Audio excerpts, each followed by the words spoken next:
and the car wouldn't crank.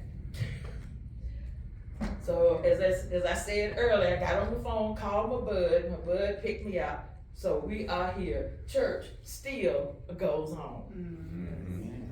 As I tell you all the time, when I'm up here, I tell you all the time, I'm not a preacher, I'm a teacher. So that's what we're gonna do today. We're gonna have a little teaching today. If anybody in here is a sheep, somebody say bad. Bad. All right, that's what I want to hear. A room full of bads. Today is Good Shepherd Sunday.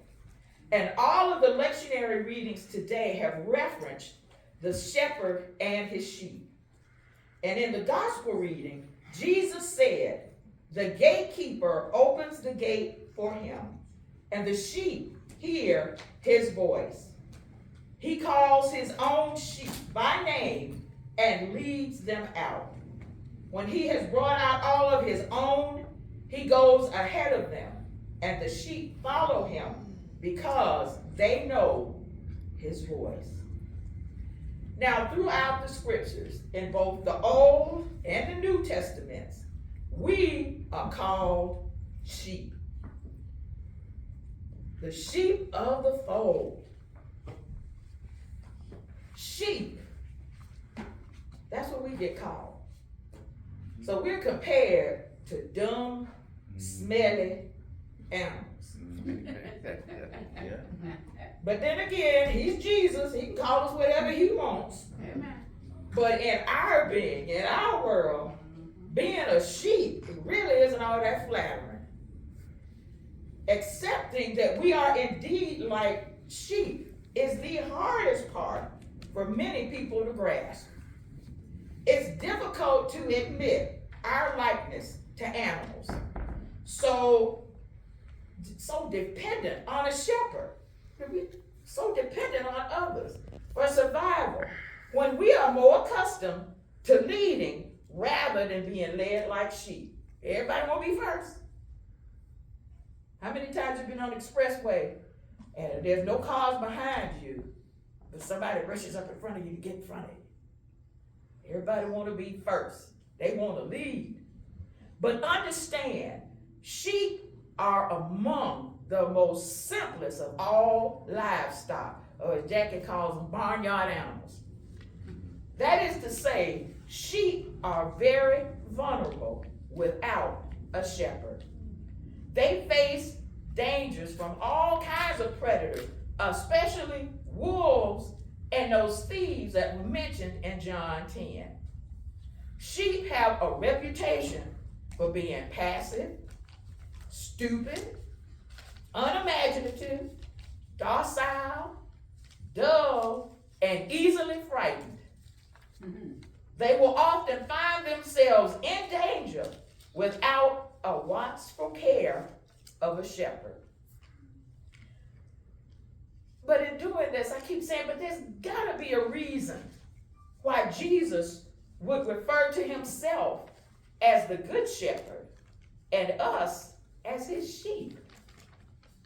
Maybe God just thought them little fluffy balls of fur were cute and real funny and they made him laugh. Or maybe he made sheep so we could see ourselves as submissive and non-threatening, and realizing we can't make it without a shepherd. Amen. Well, after some research, found that there are a few characteristics of sheep that actually sound just like us. Listen to this.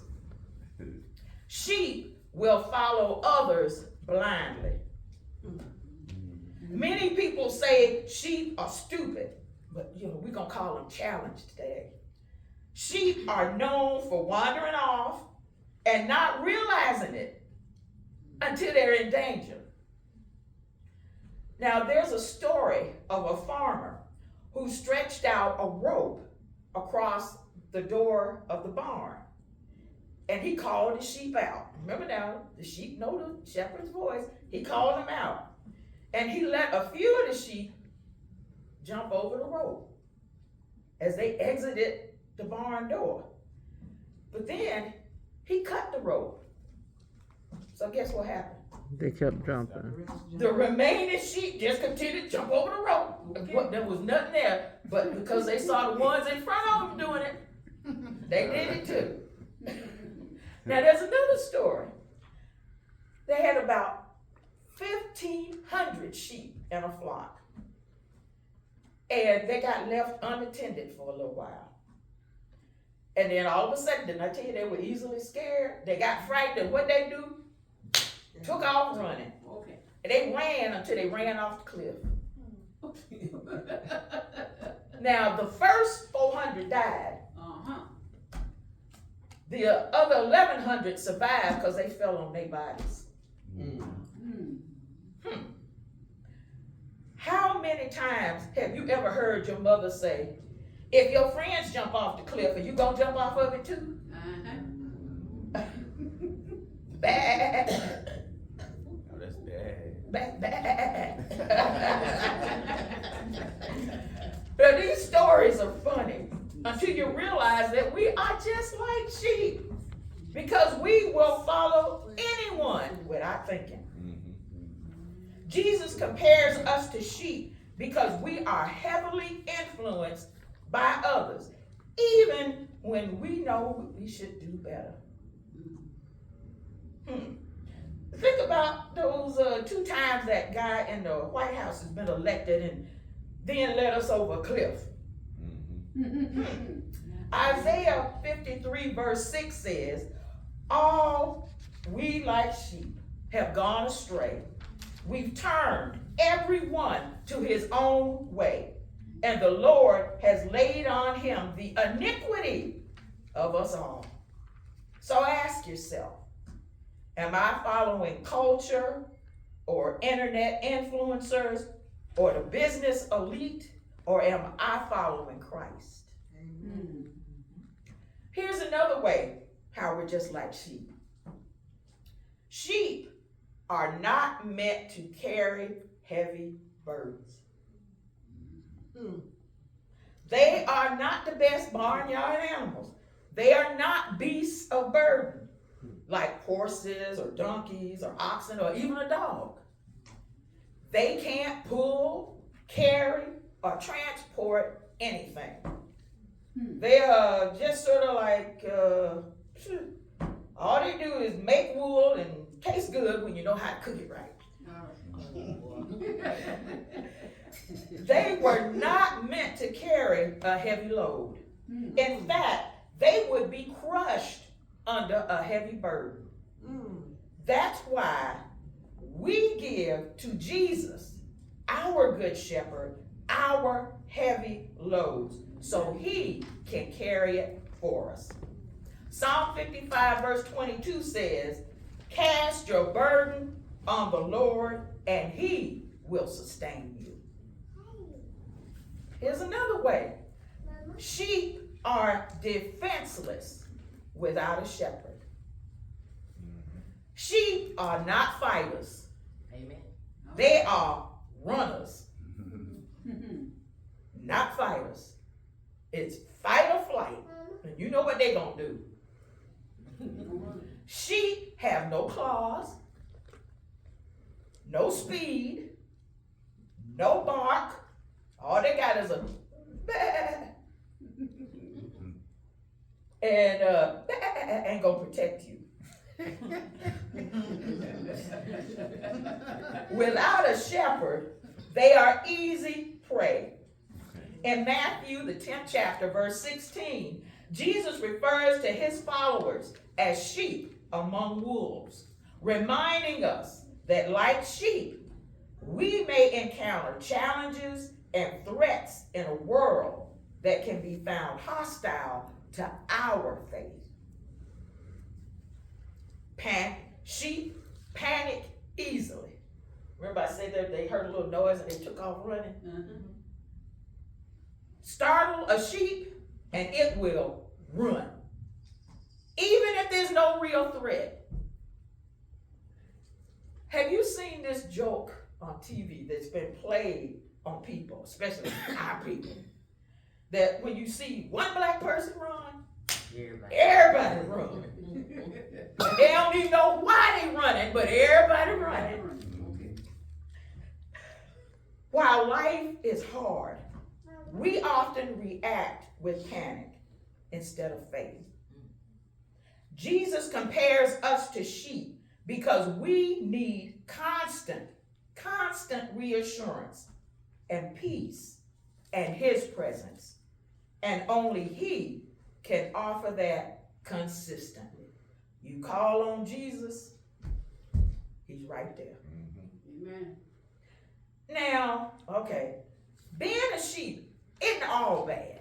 There's some good parts to being a sheep. Sheep are emotional and they recognize the shepherd's voice. Sheep have a remarkable instinct about knowing the voice of their shepherd. As they are emotional creatures, they really are. They can get anxious, distressed, and even feel sad when sheep friends are dead and gone. Amazingly, even at that, they fear a stranger's voice, and they take off and do what? Run.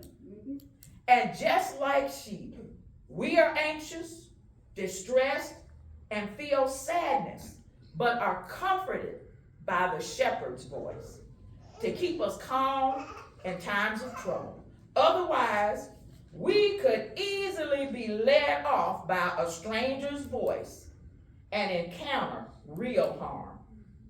John wrote in the gospel today that my sheep hear my voice, and I know them, and they follow me. Sheep are also valuable.